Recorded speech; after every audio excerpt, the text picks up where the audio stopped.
Now, almost every attorney in the U.S. today recommends LLC from a legal standpoint as the best structure. It does provide better limited liability protection for the owners than a strict corporate shareholder officer.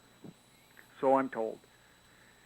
The S corporation structure is better for tax purposes in all cases except where there's going to be disproportionate allocations. So now, by disproportionate allocations, you mean everybody's not an equal shareholder?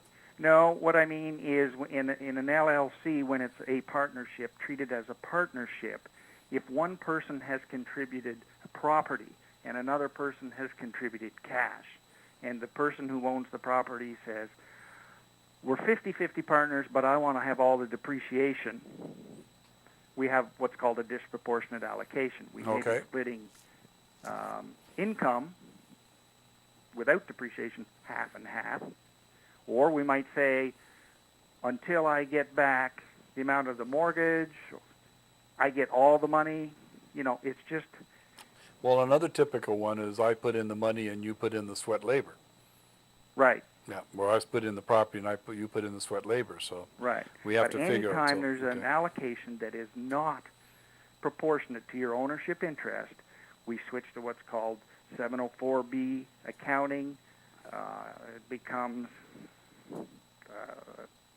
you could call it a tax nightmare. It can become a tax nightmare very quickly. Anyway, that's really the only time that you want to stay as a partnership for tax purposes.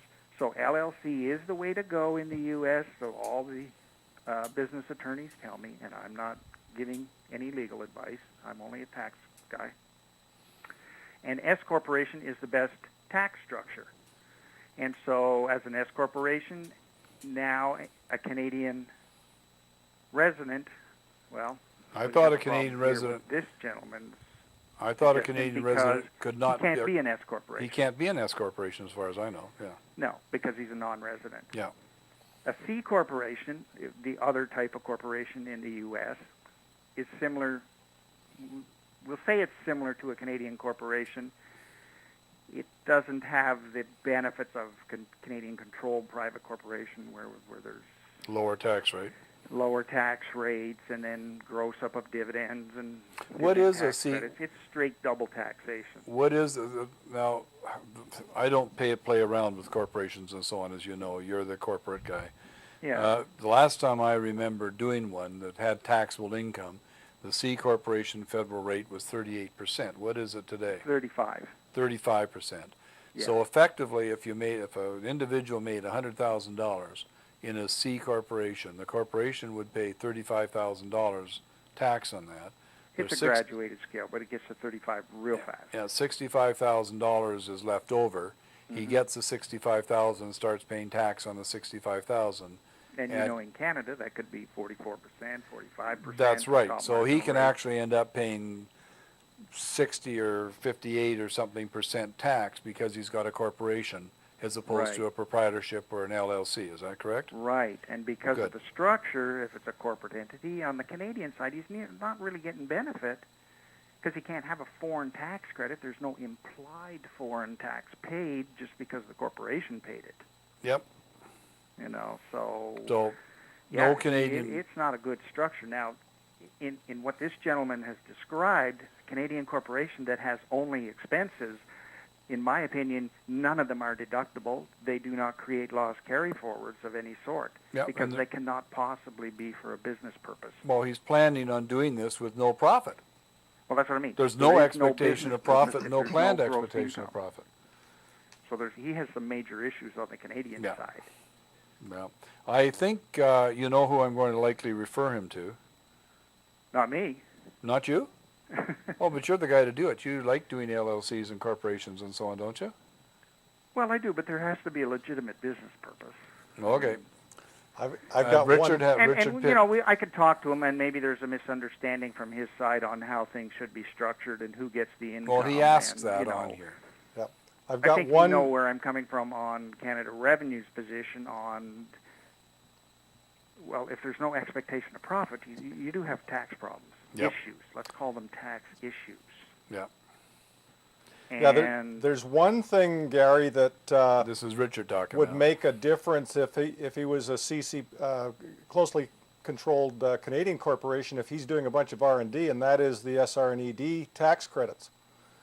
well, it's got to because- be funded from somewhere. What good Well, are losses But in a Canadian with, corporation if nobody gets them? but the whole point is that if it's all expenses in the Canadian corporation, they're eligible for the SR&ED tax credits from which are given back to them regardless of whether they've actually paid any tax. But if it's a foreign controlled one, they have to actually make a profit in order to get the tax back. The whole other factor. It's a whole other factor there that has to do with getting money from the Canadian government for scientific research and experimental development. I understand, but stepping out of the tax arena, if you have an entity that's just spending money and you have to keep putting money into it so that you can pay tax on the wage that it pays you, we got a big problem here with the picture before we get doesn't started. make it. The question as it is doesn't make any sense to me, and I'm going to pass that on. Yeah, I I think mean, there's one or two of the variables are missing in this equation. yeah, I'm. Somebody has to fund this corporation that's not going to have any money so that it can turn around and make all these expenses. Yeah, the interesting part is that it's really. I'm going to forget about these written questions for a second and just continue. The problem is that there's still so few people out there that are doing U.S. Canadian taxes that the taxpayers got to beware. Would you agree with that? Oh, absolutely. But I can say it's probably up to 8 or 9 people I know on the continent now that are doing this type of thing, as opposed to 3 or 4. Just Well, 2 I've got years ago. 9. I have 9 people on my website. I start with Steve Peters in Halifax, Nova Scotia, with KPMG, and I go to Kevin Nightingale in Toronto, who's Well, very he's good. moved now. He's changed firms. He's not on his own with the FP or whatever it was. I know that, chap. Partnership. And then there's Mark Serbinsky, who has offices in Toronto and Yep. Chicago, I believe. and a fellow in Chicago, and a fellow named Michael Siegel, who Yeah. has his daughter with him in the Toronto area as well.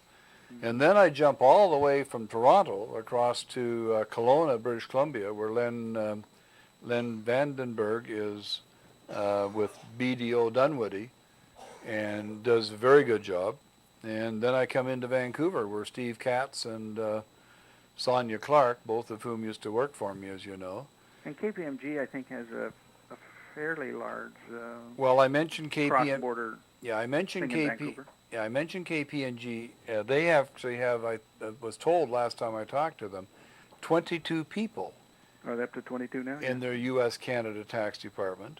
Mm-hmm. But they're really geared to cross-border Canadian corporations. They don't deal with individuals.